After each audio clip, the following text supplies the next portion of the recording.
ಇಂಥ ಒಂದು ಸಂತೋಷದ ಸಂದರ್ಭದಲ್ಲಿ ಇಡೀ ದೇಶ ಇಡೀ ಪ್ರಪಂಚದಲ್ಲಿ ರಾಮ ಮಂದಿರದ ಒಂದು 500 ವರ್ಷದ ಹೋರಾಟದ ಕನಸು ಇವತ್ತು ನೆನಸಾಗ್ತಾ ಇದೆ. ಇದು ಸಂತೋಷ ಪಡುವಂಥ ದಿನ ಆಗಬೇಕಾಗಿತ್ತು. ಆದರೆ ದುರಂತ ಏನಂದರೆ 31 ವರ್ಷ ಹಿಂದೆ ನಾವು ಕೂಡ ಕರಸೇವಕರಾಗಿ ಹಳ್ಳಿಗಳಲ್ಲಿ ರಾಮನ ಇಟ್ಗೆಗಳನ್ನ ತಗೊಂಡು ಮೆರವಣಿಗೆ ಮಾಡಿ ನಮ್ಮ ಮುತ್ರಳ್ಳಿ ಭಾಗದಲ್ಲೆಲ್ಲ ಅವತ್ತು ನಾವು ಹಿಂದೂಗಳಿಗೆ ಏನು ಇದಾಗ್ತಾ ಇದೆ. ಕಾಂಗ್ರೆಸ್ ಸರ್ಕಾರ 75 ವರ್ಷಗಳಿಂದ ಹಿಂದೂಗಳ ವಿರುದ್ಧವಾಗಿ ಎಷ್ಟೊಂದು ದೌರ್ಜನ್ಯ ಮಾಡ್ತಿದ್ರು ಅಂತ ಅವತ್ತು ನಮಗೆ ಗೊತ್ತಾಗಿದೆ. ಅವತ್ತಿಂದ ಇವತ್ತವರು ಕೂಡ ಹಿಂದೆ ಇದ್ದಂಥ 31 ವರ್ಷದ ಕೇಸು 31 ವರ್ಷದಿಂದ ಅವ್ರೇನು ಕಾಣೆ ಆಗಿರಲಿಲ್ವಾ? ಇಲ್ಲ, ಅಲ್ಲೇ ಇದ್ರಲ್ಲ, ಸ್ಥಳೀಯವೇ ಇದ್ರಲ್ಲ. ಅವತ್ತೇ ಏನಾದರೂ ಕಾನೂನಲ್ಲಿ ಅವ್ರ ಮೇಲೆ ತಗೋಬೋದಾಗಿತ್ತು. ಎಷ್ಟೋ ಕರಸೇವಕರನ್ನು ಅರೆಸ್ಟ್ ಮಾಡಿದರು, ಬಿಟ್ಟಿದ್ದಾರೆ. ಅವರು ನಿರಪರಾಧಿ ಅಂತ ಪ್ರೂವ್ ಆಗಿದೆ. ಇಂಥ ಒಂದು ಸಂದರ್ಭದಲ್ಲಿ ಯಾವುದೋ ಒಂದು ಸಮುದಾಯನ ಓಲೈಸಿಕೊಳ್ಳೋಕ್ಕೋಸ್ಕರ ಅವ್ರನ್ನ ಅರೆಸ್ಟ್ ಮಾಡಿದ್ದಾರೆ ಅನ್ನೋ ಭಾವನೆ ಎಲ್ಲ ಸಮಸ್ತ ಹಿಂದೂಗಳಿಗೆ ಬಂದಿದೆ.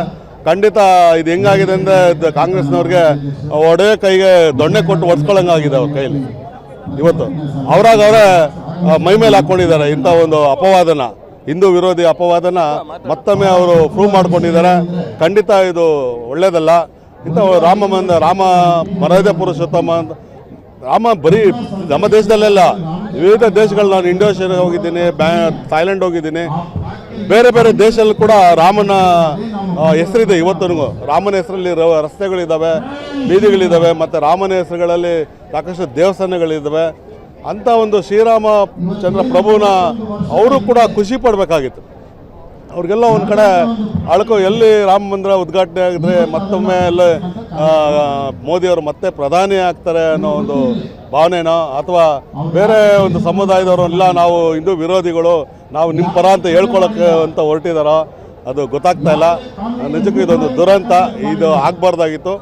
ಆದರೆ ಇವತ್ತು ಶ್ರೀಕಾಂತ್ ಪೂಜಾರಿ ಒಬ್ಬರನ್ನೆಲ್ಲ ಕರಸೇವಕರು ಲಕ್ಷಾಂತರ ಜನ ಇದ್ದಾರೆ, ಅದೆಲ್ಲ ಅವ್ರನ್ನೆಲ್ಲ ಅರೆಸ್ಟ್ ಮಾಡೋಕ್ಕೋರೆ ಇಂಥ ಸಾವಿರಾರು ಜೈಲುಗೊಳ್ಬೇಕಾಗತ್ತೆ. ಅದು ಆಗೋದಿಲ್ಲ. ಸುಮ್ಮನೆ ಅವ್ರು ಎದುರ್ಸಕ್ಕೆ ಹೋಗಿದ್ದಾರೆ, ಬಟ್ ಎದುರೋವಂಥದ್ದಲ್ಲ. ಯಾಕಂದರೆ ಎದುರೋವಂಥ ಇವತ್ತು ಇಲ್ಲ, ಹಿಂದೂಗಳು ಒಗ್ಗಟ್ಟಾಗಿದ್ದಾರೆ. ಹಿಂದೂಗಳ ವಿರುದ್ಧವಾಗಿ ಯಾವುದೇ ರೀತಿಯಲ್ಲಿ ಜಾತಿ ಮತ ಅಥವಾ ಪಕ್ಷ ಭೇದ ಮರೆತು ಸಾಕಷ್ಟು ಜನ ಇವತ್ತು ಕಾಂಗ್ರೆಸ್ ಅವರು ಕೂಡ ಅದನ್ನು ಖಂಡಿಸುವಂಥದ್ದಾಗಿದೆ. ಪಬ್ಲಿಕಲ್ಲಿ ಮಾಡೋಕ್ತಾ ಇಲ್ಲ ಅಷ್ಟೇ.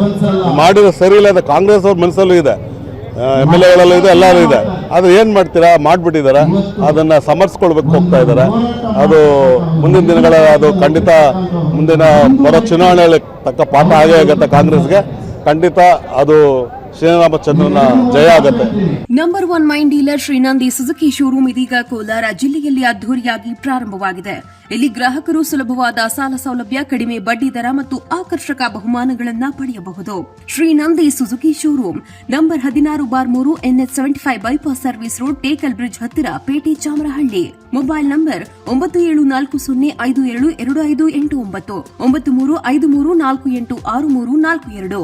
ಸ್ವಾದಿಷ್ಟತೆಯ ಸ್ವಾದ, ತಾಜಾತನದ ಆಹ್ಲಾದ, ಉತ್ತಮ ಆರೋಗ್ಯ ಮತ್ತು ಹೆಚ್ಚಿನ ರೋಗ ನಿರೋಧಕ ಶಕ್ತಿಯ ವೃದ್ಧಿಗೆ ಈಗ ನಿಮಗೆ ಸಿಗುತ್ತಿದೆ ಉತ್ತಮ ಗುಣಮಟ್ಟದ ಪೌಷ್ಟಿಕಾಂಶ Shri Vaidik millet health mix. ಇದು ಸಿರಿಧಾನ್ಯಗಳ ಸಂಪತ್ತು.